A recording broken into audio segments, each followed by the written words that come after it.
After the real son returned, I suddenly started hearing the whole family's inner thoughts. My sister, Chloe, looked at me with a placid expression, but her thoughts were anything but, since we're not actually related, he should just have a baby with me. The moment my younger sister, Zoe, got home, I heard her inner monologue. Chloe's not home tonight, so it's my turn in his room. The real son, Liam, muttered to himself while passing me a piece of pot roast. I'm going to crawl under their bed and watch the 1v2 live show. When the system dropped me here, it only said my mission was to get along harmoniously with the real son's family before hastily shoving me out the door. As the fake son, I was terrified the first time I saw Chloe Walker and the darkness in her eyes. I grabbed hold of the system. When are you coming back for me? The system gave me a sorrowful look and said, my dear boy, the adult-rated worlds are malfunctioning. The content is so extreme I was afraid it would traumatize you. Just remember, you've got the wholesome family drama script, so you'll be fine. And with that, it vanished. Chloe stood in the doorway with her arms crossed, a weary look in her eyes, idly chatting with the director of the foster home. I walked over slowly. She gave me a quick once-over, then nodded to the director. She led the way, and I scurried to keep up behind her. Remembering this was supposed to be a wholesome family script, I took a deep breath, gathered my courage, and reached out to take her hand, calling out softly, Chloe. Her hand was cool to the touch, and she clearly faltered for a second. I gently clasped her hand and matched her pace, step for step. She was so tall and I was so small back then that I had to break into a little trot just to keep up. After the SATs were over, Chloe started spending more and more time at home, sometimes even sharing the study with me. I always felt a little awkward and thought I should find something to occupy myself. At the dinner table, I brought it up, Chloe, what if I go look for a summer job? Chloe glanced up at me, placing a piece of chicken on my plate. Need money? I shook my head. No, that's not it. Why was this supposed to be a wholesome family script? Why was I still so afraid of Chloe? I fidgeted with my hands. I just wanted to get out of the house. But before I could finish, I saw Chloe's brow furrow, her eyes turning dark as she set down her fork to stare at me. I immediately backpedaled, but then I remembered how hot it is outside. It's much better at home with the AC, and with you. Chloe stood up, patting my head. Now that's more like it. After she went upstairs, I secretly wondered, according to the script, the real son was due back this summer. So how was I supposed to win this family over, to blend in and live a happy, harmonious life with them? The doorbell rang, and Zoe was home. I was a few months older than Zoe, but she'd already secured an early admission scholarship, so she didn't have to take the SATs. Everyone in this family was written to be ridiculously intelligent. But Zoe, unlike her sister, was like an energetic puppy, always doting on me. Today, however, she seemed listless. Ethan, there's someone at the door who's been waiting for you.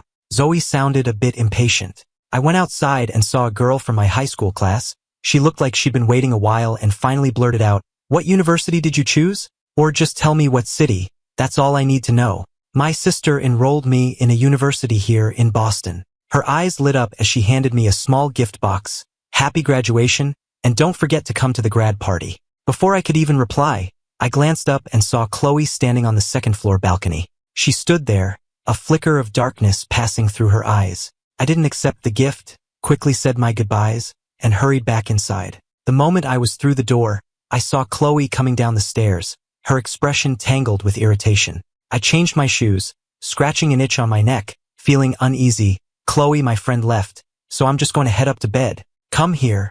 Her tone made it clear she wasn't to be messed with. I walked over, my neck still itching, and I scratched it again. Chloe opened the medicine cabinet and pointed to my neck. It's a bug bite. I used the reflection on my phone screen to look, and sure enough, there was a huge welt. My sister took out a cotton swab, dabbed it in some white ointment and said, tilt your head back. That scared the hell out of me. Thank God I was in a wholesome family drama. Otherwise, from the terrifyingly dark look Chloe just gave me, I would have sworn I'd been dropped into some possessive, not quite incest thriller.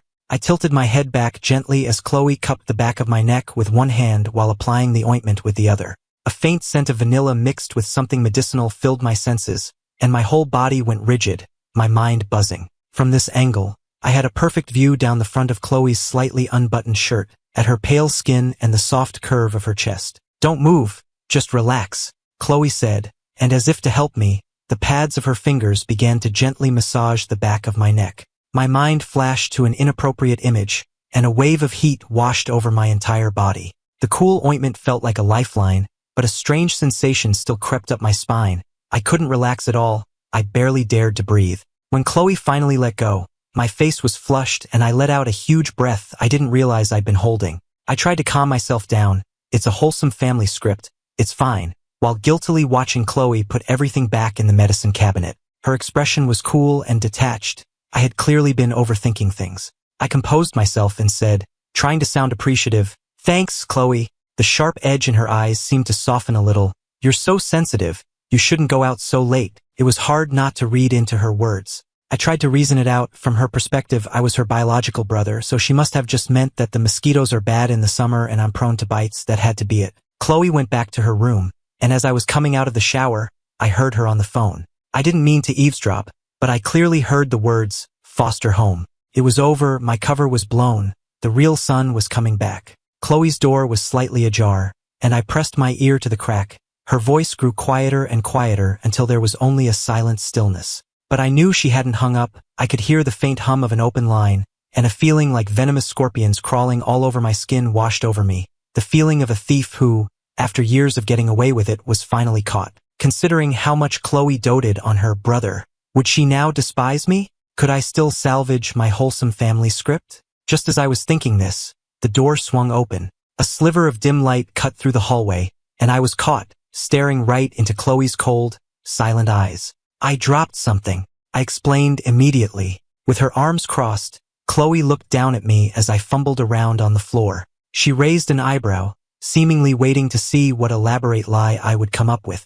I stammered for a moment, picking at my fingers, before finally mustering my courage and saying in a tearful voice, "My cover's blown. Are you going to kick me out?" My eyes welled up and my nose began to sting. I couldn't believe I had confessed so quickly. Maybe it was because the system was still busy fixing its adulterated worlds and wasn't there to back me up, or maybe it was just that in front of Chloe, I was incapable of lying. I just looked too honest. Chloe looked at me, tilting her head slightly, her breath catching in her throat as if she were forcefully suppressing some powerful emotion. Her voice was low as she said, "Put your clothes on properly. We'll talk about this tomorrow." It was only then I realized that my loose pajama top had gaped open while I was on the floor, leaving my chest exposed. I flushed with embarrassment, pouted, and scrambled to my feet to head back to my room. Zoe suddenly popped her head out of her room. "Ethan, you'll come watch my volleyball game tomorrow, right?" She was leaning against the doorframe, her head tilted up to look at me. "You have no idea. I thought you're about to get a new brother." I sighed. "All right." I patted Zoe's head, thinking to myself that I had to stick to this wholesome family script no matter what. I wasn't sure if it was my imagination, but when Chloe saw me pat Zoe's head, her gaze seemed to darken. "So now that you know I'm not family, I can't even pat her head. Is that it?" From across the dimly lit hallway, I gave her head a few more defiant pats. Zoe's eyes lit up. "Ethan likes patting my head." I forced an awkward smile. "Yeah, I do." The moment the words left my mouth, I felt like Chloe was about to lunge at me, so I quickly spun around and darted into my room. The medicinal scent from the ointment on my neck was soothing, and I started to feel drowsy. In my dream, a warm hand wrapped around my waist from behind, kneading gently. It tickled, and I tried to squirm away, but that only seemed to encourage them. They gripped my shoulders and pressed down on me. "Be good. Call me Chloe." Sleep paralysis where the demon demands you call it by your sister's name? What kind of messed up dream was this? I frowned, trying to roll over, but then I felt a gentle bite on my collarbone that made me flinch. Finally, she gripped the back of my head and kissed me, a fierce and domineering kiss that left me breathless. Just as I felt I was about to suffocate, she pulled back, her warm breath ghosting over my ear. "Call me Chloe." I mumbled, "Chloe, I'm tired." The torment finally stopped. She pulled me into her arms, patting my back gently. "Go to sleep, my little liar." I woke up the next morning with a dry mouth and immediately chugged the glass of water from my nightstand. Strange, how was it still warm after sitting out all night? Was the housekeeper, Mr. Henderson, really that attentive? I really was going to miss this life of being pampered. I rubbed my eyes and suddenly noticed on the system's interface that my completion progress had jumped to 10%. The progress bar, which had been stuck for ages, had finally come back to life. I called out, "System, still offline." I licked the corner of my mouth, wincing at a sharp pain. I rushed to the bathroom mirror and leaned in close. My lip was split and swollen. The welt on my neck was gone, but had it somehow migrated to my mouth? Were the bugs in this house really that venomous? I splashed some water on my face, and as I was drying it, I saw Chloe leaning against the bathroom doorframe. "We're waiting for you for breakfast." I mumbled an "oh" Then, remembering the phone call about the foster home, I asked her quietly, "You're not going to kick me out, are you? I promise I won't cause any trouble or compete for attention. I'll move into the basement when he gets here." I couldn't read her expression. She just looked at me blankly and blinked. She raised an eyebrow, gesturing for me to continue. I rubbed my hands together awkwardly, preparing to be completely shameless. "I'll get a job and earn my own keep. I can even pay you rent every month. Is that okay? I really don't have anywhere else to go." After a long moment, Chloe let out a soft chuckle. "All right then, you can stay and work off your debt." Wow, the difference between being family and not was huge. Just yesterday she was tenderly applying ointment, and today I was in her debt. But at least staying here meant I still had a chance to complete my mission. I gave her an obsequious smile, licking my still swollen lip. "Thank you, Chloe." Chloe's gaze fell on me, her eyes seeming to darken as she stared at my mouth. Crap, what if she didn't want an outsider calling her by her first name so familiarly? I quickly corrected myself. "Thank you, Ms. Walker." Chloe watched me, silent for a moment before saying, "I still prefer it when you call me Chloe." A wicked glint appeared in her eyes, and I thought I saw her swallow. The whole thing felt strangely familiar. I thought as I ate my oatmeal, but I couldn't place where I'd heard that low, coaxing tone before. I nodded along absently as Zoe chattered away. Finally, she looked at me, her eyes shining. "Ethan, are you ready to go?" I asked her where we were going, and her expression immediately fell. "Weren't you going to come watch my volleyball game?" I coughed. She had mentioned it yesterday, and I realized she'd probably just been talking about it again. I didn't want to disappoint Zoe, and besides, Chloe was probably going to pick up the real son today. My being there would just spoil their long-awaited reunion. As for the easygoing Zoe, she probably wouldn't mind having an extra guy around the house working off a debt. I looked to Chloe and asked, "Is it okay if I go?" Chloe gave a non-committal shrug, but Zoe was already pulling me by the arm. "Come on, Ethan, let's go." I practically fled with Zoe. Zoe pushed me into the car and handed me a yogurt smoothie. "You barely ate anything? Are you that scared of my sister?" The smoothie was cold, and the inside of the car was filled with Zoe's fresh, clean scent. That cleared my head a bit, and I realized she had said my sister, whereas before, she would have said our sister. I asked her, "You know?" She nodded. Clearly, she knew I wasn't the real Ethan Walker. Zoe kept driving, not pressing the issue. As the car moved along, I paused before confessing, "My real name is Ethan Vance. I was mistaken for Ethan Walker for, well, complicated reasons. Zoe, Chloe, and I have an agreement. I'm staying to work off my debt." I brought up Chloe, as if afraid Zoe would try to kick me out herself. The bottom line was my mission wasn't complete, so I couldn't leave. I'd stay by being shameless if I had to. Zoe watched my uncomfortable expression for a moment, a small smile playing on her lips. "Ethan, I can help you with the debt. How about I take care of you?" As if she was afraid I wouldn't believe her, she added, "I have plenty of money. I just launched my own startup." It was like my throat closed up. All my shameless determination fizzled out on the spot. "So you're just going to ignore me? Ethan, why are you so dense?" She spoke with a slow, easy cadence that had a natural, tomboyish charm. I pinched the bridge of my nose. It all felt so unreal. Was my wholesome family script really going to be completed this easily? Zoe found me a seat in the bleachers and gave me a wink. "I'm number 10, Ethan." She leaned in close, her voice dropping to a low drawl. "And if you even think about giving a water bottle to anyone else, I'll be very upset." She'd brought me here just to be her personal water boy. What on earth was Zoe playing at? She waved at me from the court. She was striking, tall and long-limbed with a great figure, looking even leaner than Chloe. During a timeout, a bunch of younger guys rushed over to offer her water, their faces red with blushing. With that many admirers, she clearly didn't need me. I watched the scene with a sense of relief. She was certainly popular. I saw from a distance that she didn't accept a single bottle. One of the guys was blushing so hard he looked like he might burst, but Zoe didn't budge, just shot a look in my direction. What was that about? She looked thirsty. Why wasn't she drinking? The whistle blew, and Zoe went back onto the court. In the second half, Zoe played with a ferocity that bordered on vicious, turning the game into a complete rout. The final whistle blew, and after her last triumphant high school game, Zoe came over to me. She was drenched in sweat, her eyes glistening and a little red-rimmed as she grabbed the water bottle next to me and started drinking. I already drank from that. Before I could finish my sentence, she had already downed half the bottle. Zoe finished with a light laugh. I was dying of thirst. I tried to hide my awkwardness. "Well, glad you're not dead." She asked me point blank, "Ethan, why didn't you bring me water?" I explained, but I saw a ton of people trying to give you water. I only wanted it from you.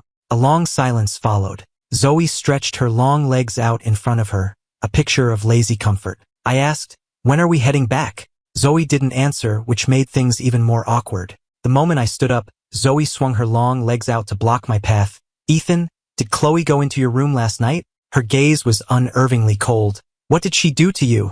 Don't you know? I unconsciously touched my lip, but Zoe grabbed my hand, her grip tight on my wrist. Did she kiss you? It finally clicked. The dream where someone kept pestering me to call her Chloe, was it not a dream after all? Zoe leaned in close, her body pressing against mine as she whispered hotly, Ethan, I want one too. The game was long over, the huge volleyball court was empty, and Zoe was saying the most outrageous things. She twisted my wrist until it hurt, and I hissed, Zoe, stop messing around. My phone started ringing, and Zoe gave me a strange look. She shifted her position and kissed me. My body went stiff, my mind reeling. The phone kept ringing until she finally pulled away. Breathing heavily, Zoe answered the phone for me. Chloe. Her voice was husky as she spoke into the phone. There was a second of silence on the other end before a voice asked, Where's Ethan? Zoe continued in that same husky voice. He's right here with me. It's not a good time for us. I snapped out of it and grabbed the phone back. Not a good time for what? Chloe. I quickly added, Is everything okay? Zoe was smiling at me, but her eyes were cold, carrying a chillingly aggressive glint. Then, in a voice just loud enough for the phone to pick up, she said, Ethan, I'm all sweaty. I'm going to go take a shower. And with a long stride, she headed for the locker room showers. On the other end of the line, Chloe had clearly heard. Her breath hitched, and a suppressed emotion finally erupted. Is this how you're planning to work off your debt? No, no, no. But before I could finish, she hung up. This was all wrong, completely and utterly wrong. I stood in the empty gym and called for the system for what felt like an eternity, but there was only silence. Seriously, you've been offline for ages. Are you still trying to fix those adulterated worlds? Wait a minute, adulterated worlds. When I woke up this morning, my completion progress was at 10%. But after Zoe kissed me and had that provocative phone call with Chloe, the interface in my head suddenly flashed, and the progress bar jumped from 10% to 25%. I was stunned. Why did kissing Zoe make the progress bar go up? Could it be, I was starting to seriously doubt whether I was in a wholesome family drama or some kind of twisted romance plot. Zoe came out of the shower smelling faintly of lime seltzer, the atmosphere in the car was tense, and I was on pins and needles in the passenger seat. After a long silence, I asked, Do you think I'll even get into college? It was a completely random question, and it made the atmosphere even colder. I clenched my fists as a bold theory, based on the sudden jump in my progress bar, began to form in my mind. I said, Zoe, I have a crazy idea. Pull the car over. Zoe pulled over, and I unbuckled my seatbelt. Determined to test my theory, I leaned in and kissed her. As our lips met, I stared intently at the interface in my mind and saw something astonishing. The progress bar started to climb steadily. 25%, 35%, 45%. Oh my God, this was the system's idea of a wholesome family mission? Zoe's eyes were shining. She was a gentle and skilled teacher, her hand cradling the back of my head.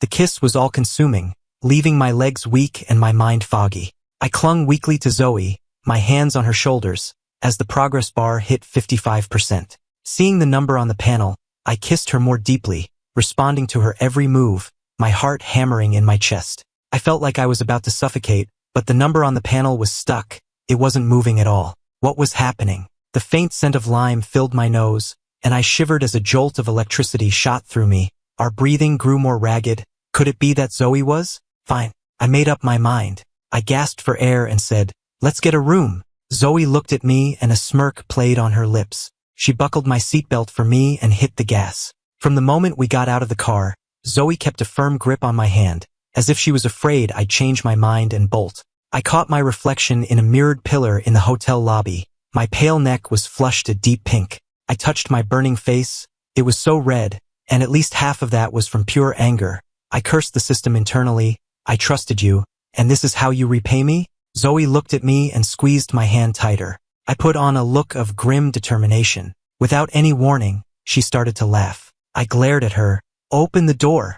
Zoe opened the door to the hotel room and gestured for me to enter. She said in a low, teasing drawl, It's my first time too, Ethan. You're not the one losing out here. Get it over with quickly. I thought, closing my eyes and leaning in for another kiss. Once this mission was over, I didn't care what the reward was. I was never doing this again. The system was completely unreliable. Zoe's breathing was heavy, her eyes flushed, and she said between gasps, "Ethan, this is your last chance to say stop." I glanced at the progress bar, still stuck at 55%, and hardened my resolve. It seemed simple kissing had reached its limit. I needed to do something more to get the progress bar moving again. "We're already here, what's the hold up? Can't you perform?" I was trying to push Zoe towards the bed when suddenly, there was a loud banging on the door. Not knocking, pounding. Interrupted. I looked at Zoe, flustered and annoyed. "I'll get it." Zoe stopped me. "Don't." Her voice was low and husky. "Let's continue." But with the banging and kicking at the door, the mood was completely ruined. I pushed Zoe away and ran a hand through my messy hair as I walked to the door. Zoe moved to stand in front of me, opening the door with a face as beautiful and grim as a death mask. Chloe blocked my view with her body. I couldn't see who was there. I tugged on the hem of Zoe's shirt, but she remained motionless, a dead, still silence spreading through the room.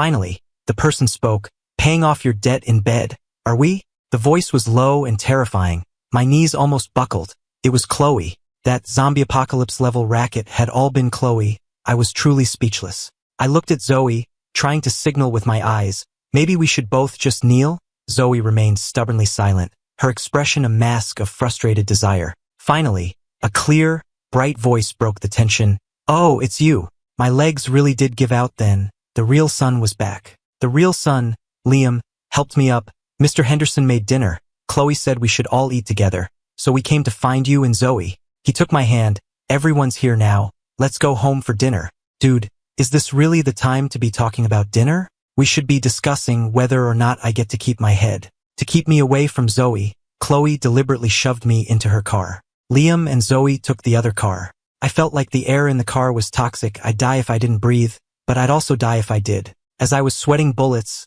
I heard that familiar electronic hum. The long-lost system was back. "My boy, we have a huge problem." My heart was already dead. I could handle any bad news at this point. The adult-rated worlds have completely collapsed. It's a total mess I can't fix. I was hoping to hide out here with you, but it turns out you're in an adult-rated script too. I got it wrong from the very beginning. You're not mad at me, are you, my boy? I responded flatly. How do I file a complaint against the system? Don't do that. I see your completion rate is already at 55%. My boy, let's not turn our backs on the money, okay? It's $50 million. I sighed, rubbing the bridge of my nose, and shot a guilty glance at Chloe, preparing to discuss a new strategy with the system. Chloe's pale knuckles were white on the steering wheel as she said suddenly, "It's not too late to admit you were wrong." "Wrong about what?" Chloe frowned and accelerated. The system yelled in my head, "My boy, don't provoke her. I've finally figured out the rules of this world. You were right. The key to completing this mission is Chloe. Her possessiveness and jealousy are the fuel for the progress bar. The more intimate you are with Zoe, the more it hurts her. And the more it hurts, the more she wants to possess you. That's why your progress shot up from 10% to 55%. That 55% is all thanks to Chloe." What? It clicked instantly, and I turned to Chloe. "I was wrong, Chloe. It's just that I love you so much I don't know what I'm doing." The system added, "My bad for not telling you sooner. You're technically supposed to be pursuing both of them, but Chloe is the main target, and Zoe is the catalyst to advance the main plot. But be careful.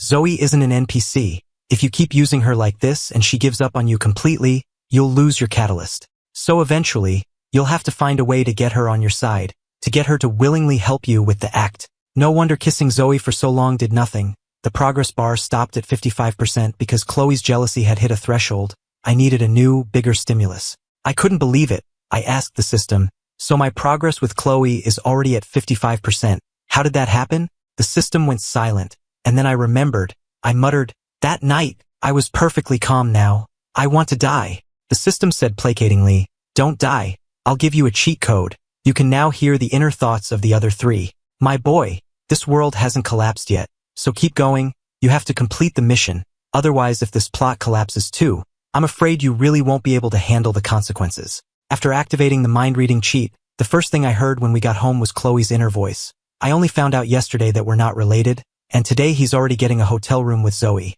I pouted, "We're all adults, so what's the big deal?" Zoe trudged upstairs without a word. Liam cheerfully called me over to the dinner table. I was about to thank him when I heard his inner thought. Better get your strength up.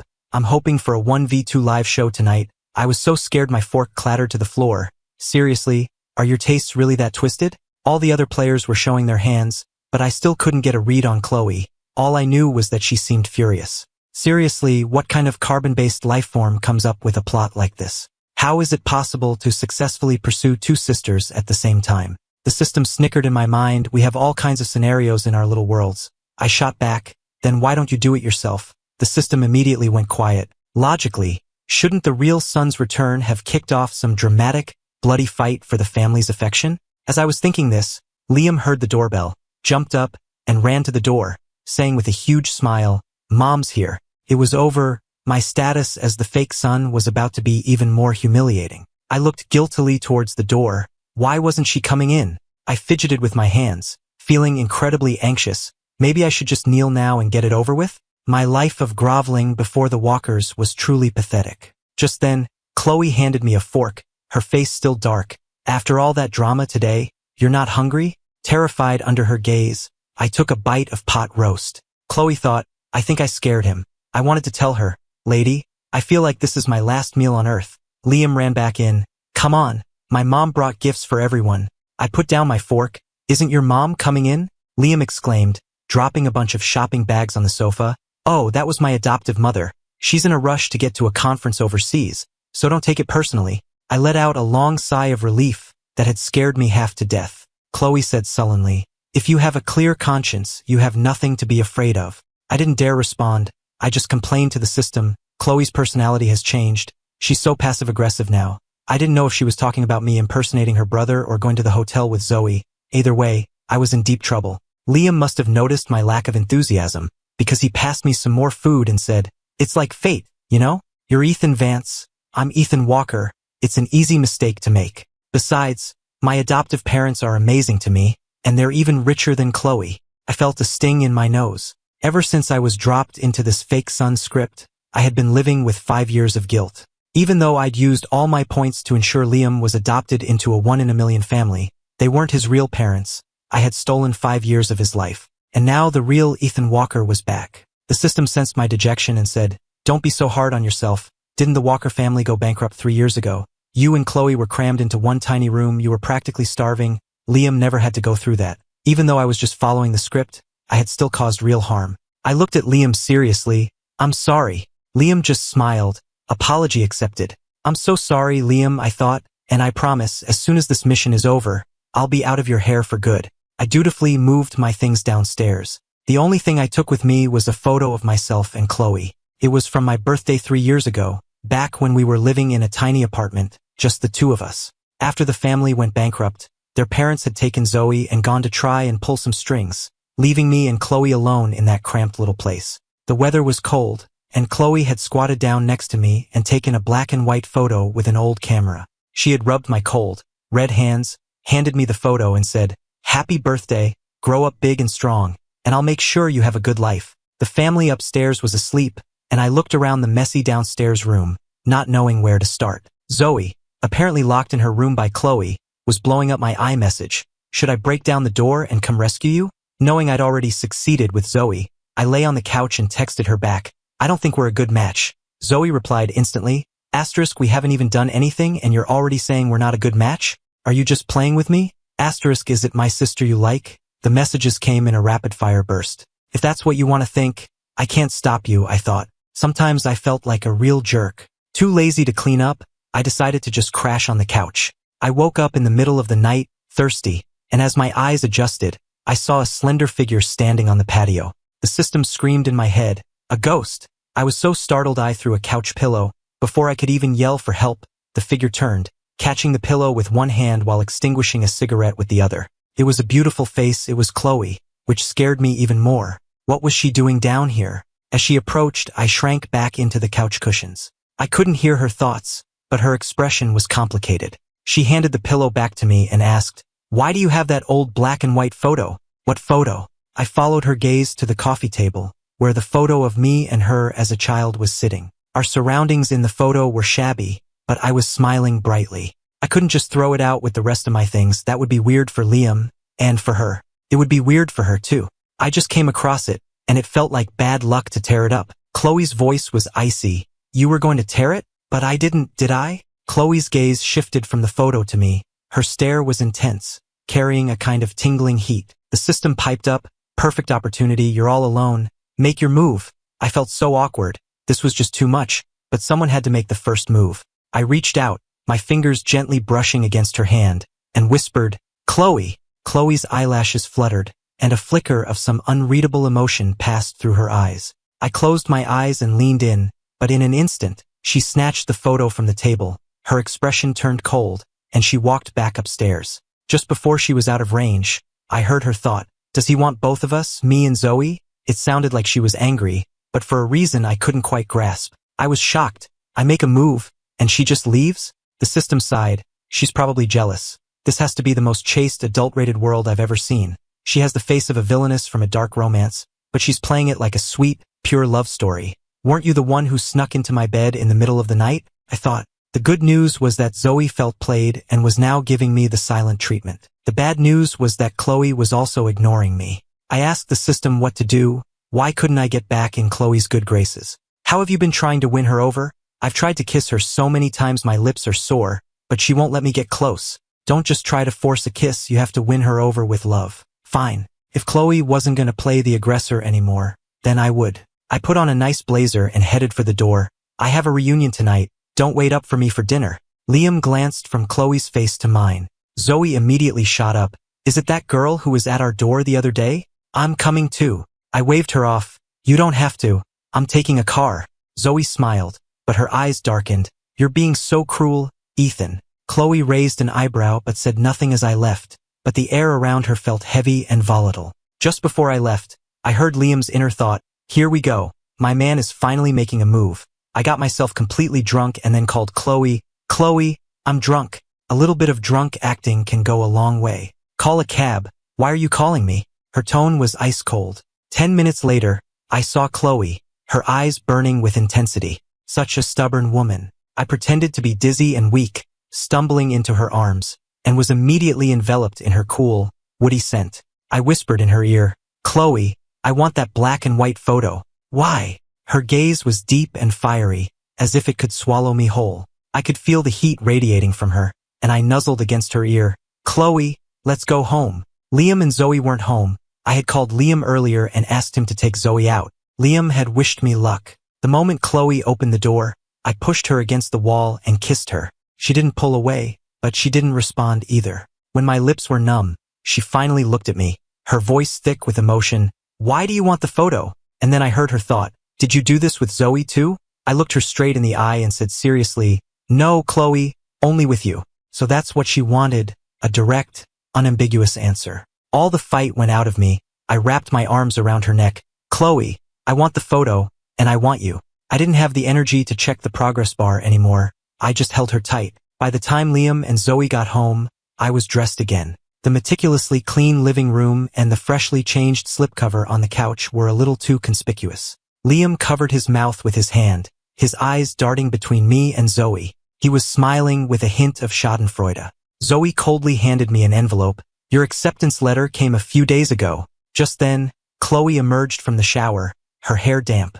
Zoe's eyes widened. Why are you showering in the middle of the afternoon? No one answered her. I looked with deep satisfaction at the 100% completion on my interface and said to the system, stop playing dead. Can I go back to the real world now? The system said placatingly, did I ever mention that the outside world has collapsed? What does that have to do with me? Well, I just got a notification from the programmers, some powerful entity destroyed the portal back to the real world, and the repairs will take 4 years. Please don't report me, you can just go to college here, it's a perfect 4 years. The universities here are top tier, I guarantee they're just as good as any Ivy League school. I ripped open the acceptance letter and mentally threw it in the system's face. To appease me, the system gave me all sorts of cheats and hacks. I became incredibly lucky, winning every raffle, getting impossible tickets, and hitting the jackpot on lottery tickets. At the dinner table, I mentioned, Chloe, maybe I should get a summer job? After all, I was the protagonist of this world, with a character model that had clearly been designed with care, broad shoulders, and a narrow waist.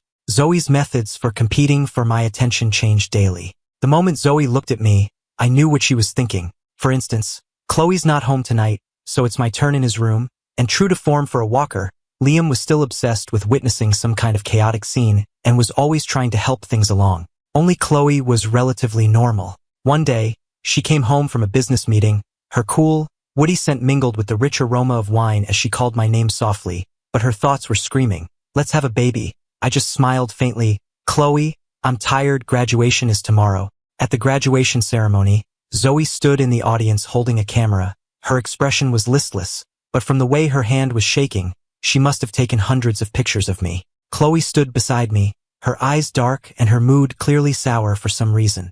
Liam took a picture of me and Chloe, and as he handed it to me, he whispered, "Brother-in-law." I returned to the real world with 2 photographs and $50 million.